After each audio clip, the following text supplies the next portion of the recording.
Welcome back to Bumblebee. I'm your host, Kyle McWaters. Let's keep it nice and light and fun today, shall we? Here's the top 10 devastating natural disasters in ancient history. Really? Coming in at number 10, we have Aleppo. The 1138 Aleppo earthquake was one of the deadliest earthquakes in history. Its name was taken from the city of Aleppo in North Syria, where the most devastation occurred. The quake happened on October 11th, 1138, just one day after a smaller quake the day before. Like back-to-back violence. Due to the amount of earthquakes, the reputation of this blow is seen as the third deadliest quake ever. Took around 250,000 lives with a seismic magnitude scale of 7.1. The region sits on a triple junction between the Arabian, African, and Eurasian tectonic plates, which makes this place one of the most active in the world. Just 3 different plates stuffed beside each other like a long backseat drive. Just move! You move! Mom, move! Get out of the way. Number 9.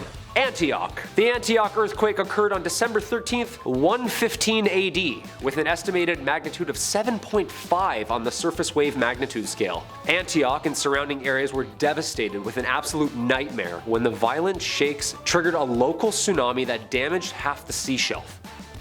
Gnarly. Antioch at the time crowded with soldiers and civilians from all around the world. Whole trees were thrown up into the air, huge structures collapsed, massive numbers of people perished from debris or even being trapped. The aftershocks followed the days and even continued to wreak havoc. Antioch was beautiful. These were Greek and Roman designers. It was nicknamed the cradle of Christianity from its longevity until then, and the role it played in the emergence of both the Hellenistic Judaism and early Christianity. Toll of destruction is about 250,000 gone. All those beautiful structures too. 50 years sanding a Corinthian column for 4 seconds of rubble. That would be heartbreaking. There it goes, huh? Okay. Number 8. The first plague. Yersinia pestis. The plague of Justinian, or the Justinianic plague, 541 to 549 AD. This was the first major outbreak plague pandemic. Fun fact, this is the same stuff that came back for the Black Death. The first old world pandemic of plagues. The OG. The disease decimated the entire Mediterranean basin, Europe, the East, and the Byzantine Empire, just named after Justinian I, who, according to historians, got the disease and then beat it during its peak nastiness. Guy got it and toughed it out. Nothing's tougher than a leader just like taping it up, you know? Just band-aiding it. This thing was nasty. It killed about 1/5 of the imperial population. It spread all through Europe, Egypt, and the Mediterranean. Huge part in the fall of the Roman Empire. Unfortunately, back then, no masks yet. No plague doctors, just neighbors coughing non-stop and a lot of anxiety. Number 7. Damghan Earthquake. The 856 Damghan Earthquake occurred on December 22nd, 856. The quake had an estimated magnitude of 7.9 and the maximum intensity of X on the Mercalli scale. Ooh, we're climbing, it's getting up there. The mesoseismal area was about 350 kilometers along the southeast Alborz Mountains, which is modern-day Iran. It caused around 200,000 deaths and is listed by the USGS as the 6th deadliest earthquake in recorded history. I'm not gonna lie, earthquakes are my new unlocked fear. It's no longer spiders. Spiders are out of the question, it's earthquakes. Holy shoot, dude, these are like the worst of the worst. So unnecessarily loud too? Like on average, it's about 60 seconds of violent shaking and debris. Every year there's about one of these in size, somewhere around the world. Every year. So incredibly loud. Number 6. The Mayan Drought. Between 760 and 930 AD, millions of Maya disappeared from the earth. No, it wasn't all the impossibly carved astronaut pictures and knowledge of our entire solar system.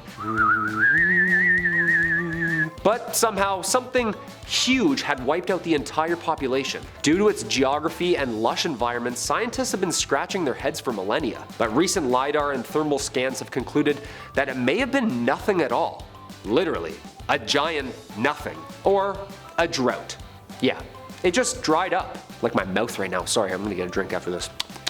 Scientists noticed changes in the environment in which the Maya lived, and the ice core evidence from Greenland indicates that around the time of the Maya collapse, a long-term drought appeared roughly from 760 to 930 in the Kari-Ako Basin. Bullseye. Dude, they gotta worry about aliens, floods, and drying up at the same time? I'm officially done complaining about the subway system. No, I'm serious, I'm done. Number 5. Minoan Eruption. The Minoan Eruption was an abysmal volcanic eruption that devastated the Aegean islands of Thera.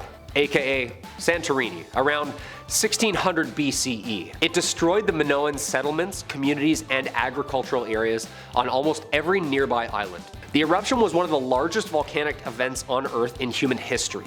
Tephra, which is airborne pyroclastic material ejected during a volcanic eruption, gives us clues about the exact date and has been aggressively debated amongst archaeologists and volcanologists for decades. Plumes of volcanic lightning blacked out the skies that led to a number of blacked out summers, resulting in just one long, freezing volcanic winter. Yikes. Canadians are like, yeah, I don't get it. It's like January. Number 4. Crete 365. Sounds like a sick techno band, doesn't it? Crete in 365 was a terrifying sight. The underwater earthquake, which is believed to have been a magnitude 8 or higher, destroyed nearly every town, city, and settlement in the eastern and southern Mediterranean, spanning from Greece to Africa and even Spain. Mother Crete. Yeah, this was a big one. Archaeologists have conducted numerous excavations that prove that most towns and cities in the area were destroyed around the time of the earthquake, which has likely occurred the morning of July 21st, 365. Geologists and seismologists believe that the center eye of the quake was off the coast of Crete, hence the name, and studies have shown that may have been the result of a reaction of all the tectonic plates at the same time. Dude, this is like Transformers stuff. The horrifying part was the tsunami. Just a skyscraper high in every direction. Yeah, you know surfers are listening to this right now are like, just saying man, I coulda, you know what I mean? I'm just saying I coulda, man, I really coulda, you know? Number 3. Genesis. Speaking of waves and great bands, the Great Genesis Flood Narrative, chapters 6 to 9, the book of Genesis, good stuff, speaks of the universal flood myth, God's decision to return the universe to its pre-creation state of watery chaos and remake it through the biology and evolution of Noah's Ark. You know the story, we know this. You know, the zebras and lions and stuff. Composed somewhere around the 4th century, the global flood is supposedly a myth. Or is it? The Younger Dryas flood theory, or the late glacial interstadial, suggests that there may have actually been a sudden flood caused by an impact of some sort, resulting in the Earth experiencing a tidal wave of the century. An impact event presumed to have occurred in North America about 13,000 years ago. Although young in theory, and still being dissected by scientists today, the Younger Dryas impact theory gives way to literally every culture's telling of a celestial flood rebirthing the planet. What do you think? Arctic animals found in the rainforest, jungle cats found in the ice? Something's fishy here. Number 2. Vesuvius. In the autumn of 79 AD, Mount Vesuvius violently spewed a deadly cloud of superheated rock and gas into the sky 33 kilometers high at 1.5 million tons per second, releasing 100,000 times the thermal energy of the atomic weapons of Hiroshima and Nagasaki. A key part to the fall of the Roman Empire. Cities were obliterated and buried under ash and rock, famously remembered being Pompeii and Herculaneum. Now a UNESCO World Heritage Site, Vesuvius National Park left behind archaeologists a gold mine. The cities were never rebuilt and almost completely forgotten about until the 18th century, where the 2 long-lost cities were rediscovered and excavated. There's still got to be more cities just laying there undiscovered, right? Atlantis? Where's that at? Number 1.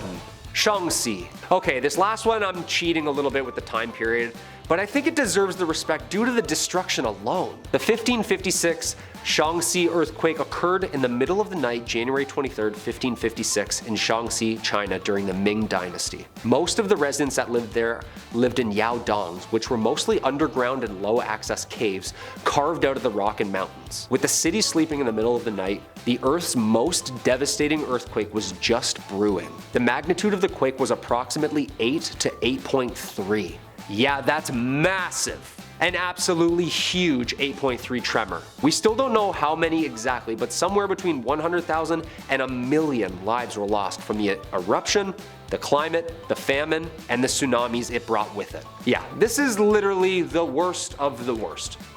Ever. Well, there you have it, folks. 10 terrifying natural disasters the ancients experienced. If you like that video, hit a thumbs up or comment down below.